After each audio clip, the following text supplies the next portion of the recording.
Hallo uitsakkykers. Ek bevind my in 'n asemrowende stukkie wêreld.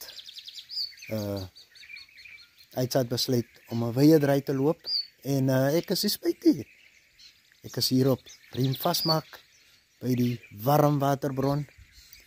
Die arende sweef, die voeltjies sing en die natuur is pragtig.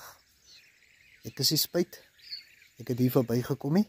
As jy in 'n posisie is of jy is in staat om hier 'n draai te kan kom maak, doen dit. Doen dit. Die moeite werd. Absoluut die moeite werd. So ek deel graag my ondervinding met julle.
Plaats gewoonlik, hier gaan ons aan met alles.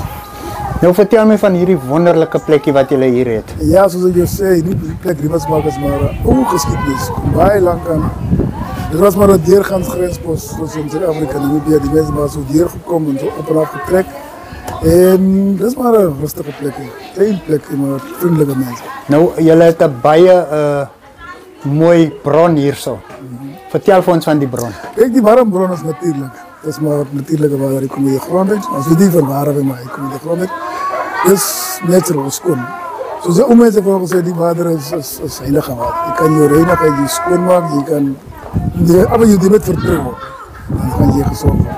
Jullie hebben ook accommodatie, vertel ons daarvan. Ja, als het 6 is, 2 dubbels en 2 enkels. Dan kan die dubbelmensen kan 8 mensen slapen en die 2 enkels kan 4 mensen slapen.